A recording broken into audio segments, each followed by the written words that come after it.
இன்னைக்கு பெண்களுடைய கற்பழிப்பு வழக்குகளிலே உள்ளவர்களுக்கு தூக்கு தண்டனை என்று அறிவிச்சோன்னு சொன்னா பாசிசத்தினுடைய கூடாரத்துல ஒருத்தன் கூட மிஞ்ச மாட்டான், எல்லாரும் தூக்கு மேடல தான் நிக்கணும். அப்படிப்பட்டவர்கள் எல்லாம் இன்றைக்கு அவர்கள் புகலிடம், அதாவது எப்படின்னா கற்பழிப்பு வழக்குல ஒருத்தன் சிக்கிட்டானா அவனுக்கு எங்க பாதுகாப்பு கிடைக்கும்னு கேட்டா பாஜக அரசுல கிடைக்கும், பிஜேபியில கிடைக்கும். உடனே அங்க போய் ஜாயின் பண்ணிடுவான். ஜாயின் பண்ணிட்டோம்னா அவனுடைய எல்லா வழக்குகளும் அங்கே ரத்து செய்யப்படும். பெண்கள் வாழ தகுதி இல்லாத நாடுகள்ல இந்தியா முதலிடத்துல வந்துருச்சுன்னு சொன்னா அப்ப இதை பத்தி எல்லாம் யோசிக்கிறதுக்கு நாடாளுமன்றத்துல நேரம் இல்ல.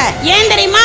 அங்கேயே உட்கார்ந்துகிட்டு ஆபாச படங்களை பார்க்கக்கூடிய எம்பிக்களை தான் நாம் இன்றைக்கு அனுப்பி இருக்கிறோம். அங்கே ரொம்ப கேவலம் என்ன தெரியுமா? கும்பமேளாவிலே குளித்த பெண்களை வீடியோ எடுத்தாங்களாம். கும்பமேளாவில குளிச்ச பெண்களை வீடியோ எடுத்த எம்பிக்களும் எம்எல்ஏக்களும் இருந்தாங்கன்னு சொன்னா அப்ப பெண்களுடைய பாதுகாப்பை பற்றி அவர்கள் சற்றும் யோசிக்க மாட்டார்கள். இப்ப பெண்களுடைய பாதுகாப்பை உறுதி செய்ய வக்கு இல்ல, இளைஞர்களுக்கு வேலை வாய்ப்பு தருவோம் என்று வாக்குறுதி கொடுத்தார்களே அதை நிறைவேற்றுவதற்கு வக்கில்லை, கருப்பு பணத்தை ஒழித்து விடுவோம் என்று பண மதிப்பிழப்பை செய்தார்களே அந்த கருப்பு பணத்தை ஒழிக்கிறதுக்கு வக்கில்ல, இந்த இந்திய அரசை நான் வல்லரசாக்குவேன் என்று சொன்னார்களே அதையும் செய்வதற்கு வக்கில்லை. இவர்கள் இஸ்லாமியர்களுக்கு எதிராக ஒரு வெறுப்பு பிரச்சாரத்தை மட்டுமே மேற்கொண்டு மீண்டும் அரியணையில் ஏறிவிடலாம் என்று நினைத்துக் கொண்டிருக்கிறார்கள். ஒரு பொழுதும் இவர்களுடைய கனவு பலிக்காது.